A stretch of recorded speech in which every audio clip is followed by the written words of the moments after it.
우리 지난주에는 뭐 했죠? 우리 지난주에 뭐 했죠? 종교개혁 전을 했죠. 중세교회사, 중세교회사에서 십자군 전쟁하고 여러 가지 이제 교회가 어떻게 타락되어 갔는지, 그래서 그것이 어떻게 종교개혁이라는 것이 이루어지게 되는 배경을 만들어냈는지 우리 그 지난 시간에 살펴보았습니다. 오늘도 한번 그 살짝 짚고 넘어갈게요. 무슨 일이 있었죠? 면죄부 판매, 매관 매직, 우리 그 성직자의 직을 판매하고 교황권을 판매하기도 하고 성직자들의 부도덕한 생활, 사치와 권력남용, 그리고 교황권의 정치화, 이 정치와 이 결탁해서 교황권이 이렇게 프랑스 왕의 이 꼭두각시 행세를 하기도 하고, 또 교회가 이렇게 분열되어서 이 교황권은 베드로로부터 나오는 특별한 권리라고 주장을 하면서도 그 교황이 몇 명이 세워지기도 하고, 또 이 십자군 전쟁을 통해서 이 명분을 상실한 그 살육과 잔인한 그런 일을 저지르기도 했습니다. 또 이땐 성경에 대해서 굉장히 억제를 했어요. 왜 그랬을까요? 성경에 대해서. 이 성경을 특별한 사람만 볼 수 있는 것, 아주 이것이 이 권력을 더욱더 강하게 만들어낼 수 있기 때문에 이 성경은 무조건 라틴어로만 딱 있어야 되고 성직자가 해석해야만 하는 그런 거였습니다. 그래서 이 성경을 번역하는 걸 자체를 이 경건하지 못한 걸로 해가지고 이 금하고, 성경을 금하면 처벌하고 파면시키고 그랬습니다. 그래서 이 교황의 이 권위를 높이기 위한 이런 여러 가지 행정적인 것들이 있었고, 또 여러 가지 이 미신적인 우리 성인 숭배와 유물 숭배, 뭐 이런 것들, 그리고 형식적이고 외적인 신앙, 그리고 이 면죄부, 정말 말도 안 되는 면죄부와 이 고해성사에 대한 이런 개념들 때문에 사실은 이 전체적으로 이 교회에 대한 회의와 어떤 염증에 많이 올라와 있던 그런 상황까지 흘러가게 되는 것입니다. 이 1420년 우리 종교개혁이 일어나기 한 200년 전쯤이죠. 이때 이미 이런 이제 교황의 권위에 반대하고 또 성경을 영어로 번역해가지고 이렇게 이제 만들어내는 이런 일들이 일어나기 시작했습니다. 그러니까 이제 위클리프가 사실은 종교개혁의 처음 이 문을 연 사람이다라고 평가가 되어지기도 해요. 그래도 이분은 돌아가신 뒤에 30년 뒤에 파면이 됐어요. 이 성경에 번역한 거를 이 변두리에 있어가지고 로마 교황청에서 잘 알지를 못했어요. 그래서 돌아가신 다음 한 30년 뒤에 파면당하는 일이 있었는데, 우리 야누스라고 이분은 이 면죄부를 판매하는 교황은 가론유다와 같다. 아주 그냥 강력한, 아주 그냥 이 질책을 하고, 또 반석은 베드로가 아니라 그리스도 자신이며 베드로가 고백한 믿음이다. 이 베드로의 이거를 너희들이 이어받았다는 거 말도 안 되는 거다. 그리고 또 이런 이제 주장들을 하면서 결국은 1415년 화형을 당하십니다. 이 사실 기독교 역사 속에서 희생이 없이, 우리의 피가 뿌려지지 않고 이루어지는 일들이 없어요.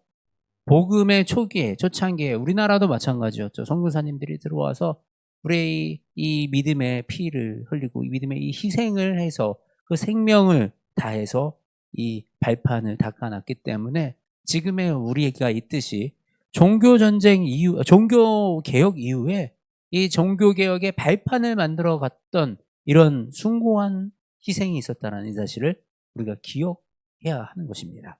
그래서 이분은 이렇게 그 바른 소리, 이 교황권에 대해서 저항하고 이것이 잘못되었음을 명확하게 표현하다가 화형에 처하는 이런 일까지 벌어지게 됩니다.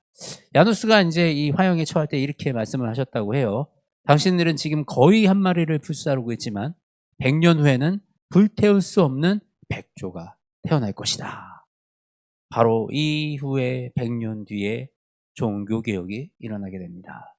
그래서 이 종교개혁 1527년에 마틴 루터의 종교개혁이 일어나게 되고, 마틴 루터가 95개 반박문 땅땅땅 해가지고 교회 앞에 붙였다라고 합니다.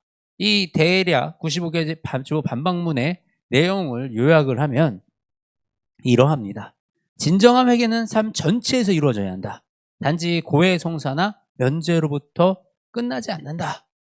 삶으로 회개해야지. 뭐 가서 고해 성사 그냥 말 한마디 한다고, 면죄부를 돈 주고 산다고 하나님이 우리의 죄를 용서해 주시는 것이 아니다. 회개는 전 삶을 통해서 우리가 삶을 하나님께 돌아서는 이것이 회개이다. 너무나도 당연한 소리이고 맞는 소리입니다. 그리고 면죄부는 하나님의 용서를 보장하지 않으며 돈으로 죄를 사는 것은 잘못이다. 교황도 하나님의 용서를 대리할 수 없고 하나님께서 용서하신 것을 선포할 뿐이다.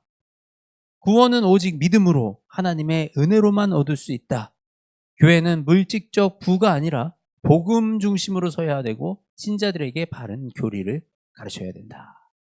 너무나도 당연하고 너무나도 맞는 소리지만 이 당시에 이 95개제 반박문은 엄청난 이 저항이자 엄청난 이 파문을 일으켰던 이 큰 사건이었습니다.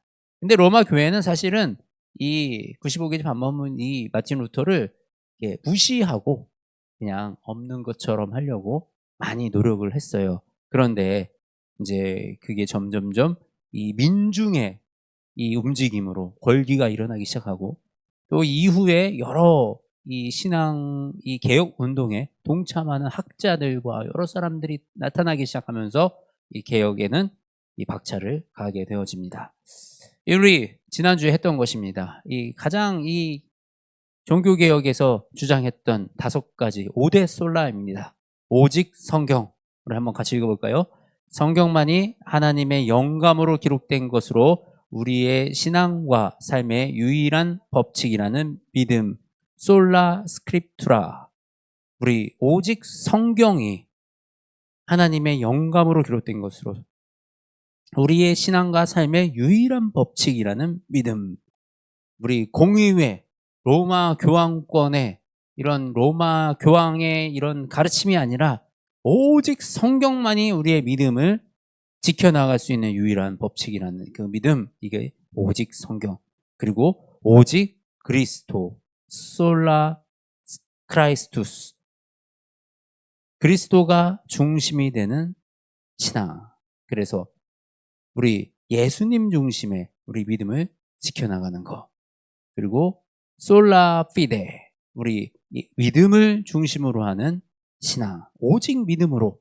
우리는 행위가 아니라 우리의 구원은 오직 믿음으로 얻는다. 오직 은혜. 솔라 그라시아스. 은혜를 중심으로 하는 신앙. 그리고 솔라 데 글로리아. 우리 하나님을 중심으로 하는 신앙. 솔리데오 글로리아. 하나님을 중심으로 하는 신앙. 오직 우리가 인간의 존재의 이유는 하나님께 영광 올려드리기 위한 이 존재이다. 우리 이렇게 5대 솔라를 가지고 종교개혁이 일어나게 됩니다. 종교개혁이 이제 이 마틴 루터에서 끝난 게 아니라 이제 1525년 우리 스위스에서는 쯔빙글리, 그리고 1536년에서는 칼뱅이 이에 뒷받침하는 여러 가지 이제 이 신학들을 펼쳐내고, 우리 칼뱅 같은 경우는 기독교 강요를 이렇게 저서하면서 이 개혁주의에 대한 믿음에 대한 이 구체적인 우리 신학을 정립하고 정의하기 시작합니다. 그래서 이 칼뱅의 신학, 이 칼뱅의 기독교 강요는 지금도 우리가 이 신학을 공부하는데 가장 초석이 되는 이런 신학 서적이라고 우리가 알 수가 있습니다.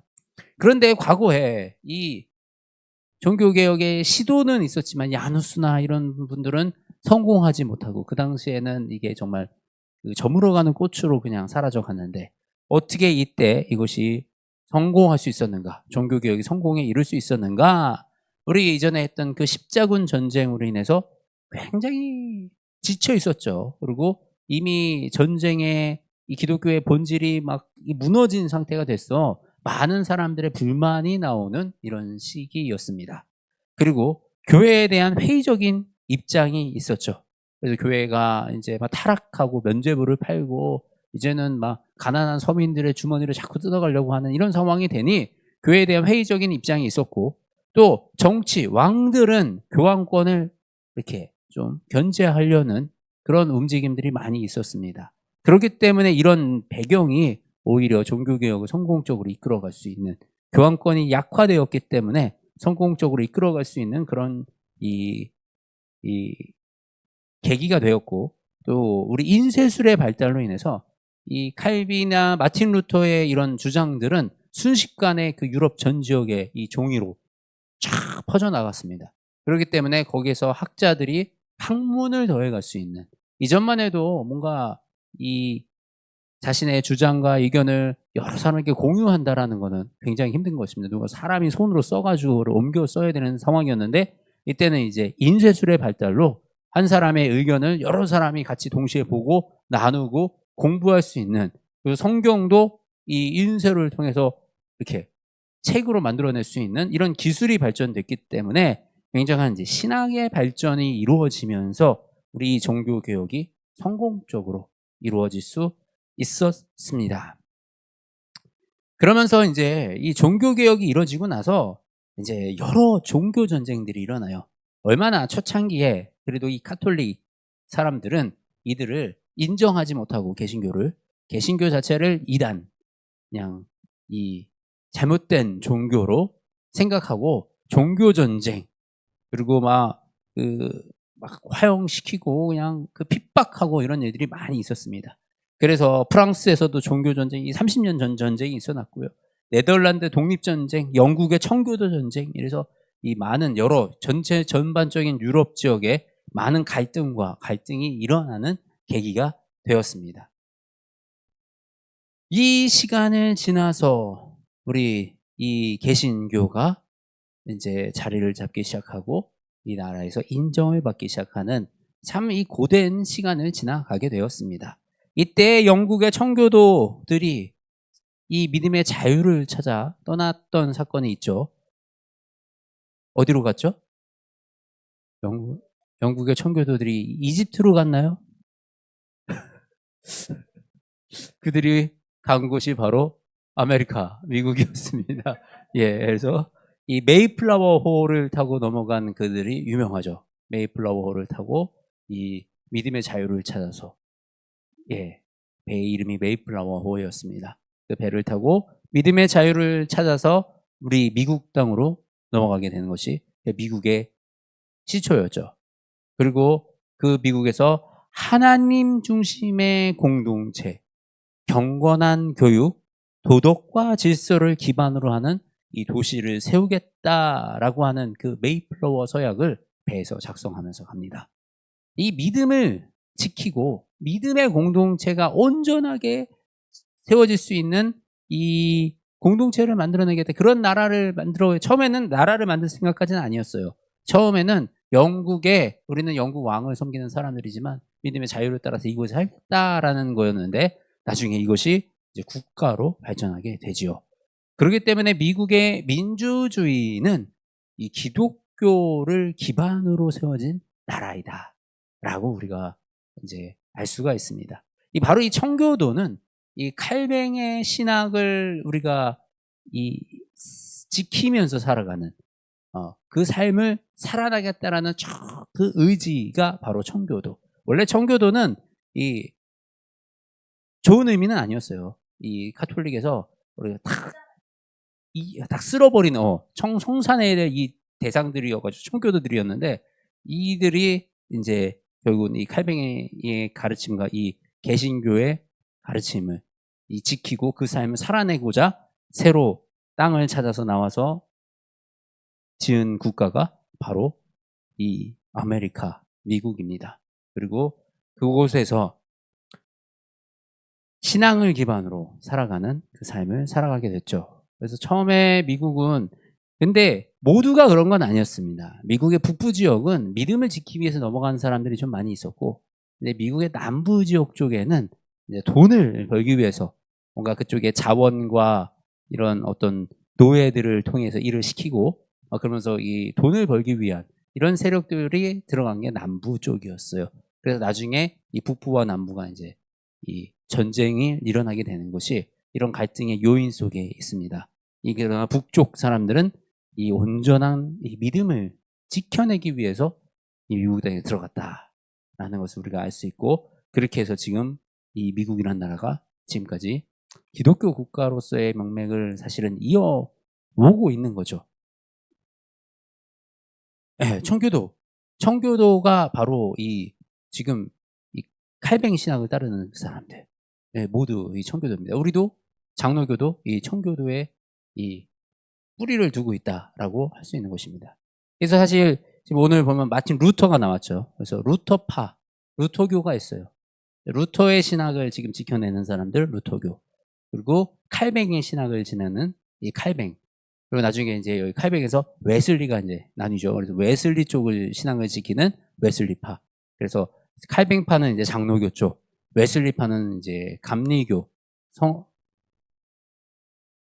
순복음은 좀 나중에 갈라져요. 이때 갈라진 게 좀 나중에 갈라지는데, 순복음은 이제 복음주의 이쪽으로 해가지고 성령 이 사역 중심으로 해서 나중에 갈라지고, 그리고 이렇게 지금 이제 교단들이 갈라지는 큰 뿌리가 되는 게 루터교, 그리고 이 칼뱅 이쪽 라인이 이제 갈라지고, 그러면서 이게 조금씩 갈라지는 역사가 일어나죠. 이 교단에 대해서는 한번 교단 특집으로 전체적으로 교단이 어떻게 생성됐고 어떤 점에 차이점이 있는지 그것들을 한번 쭉 살펴보도록 하겠습니다. 이 미국의 우리 종교개혁을 통해서 어떻게 이 개신교가 미국 땅까지 들어가고, 또 우리 지금 이것들이 어떻게 명분을 이어서 우리나라까지 이제 오게 되는지, 우리가 이런 것들을 이어서 살펴갈 거예요. 다음 주에는 한국교회 역사, 한국교회사를 살펴보려고 합니다. 그리고 한국교회사 이어서 그 다음에 살펴볼 것이 교단, 어떻게 교단들이 뿌리를 가르고 교단별로 어떤 주장의 차이가 있고 어떤 성향의 차이가 있는지를 되게 조심스러워요. 이런 거는 이제 교단별로 입장이 있는 거고 서로 다른 이 관점들이 있는 건데, 무엇이 맞고 무엇이 틀리다라는 관점보다는 우리 특징을 이렇게 좀 짚어보는 이런 시간으로 이렇게 한번 준비를 해보도록 하겠습니다.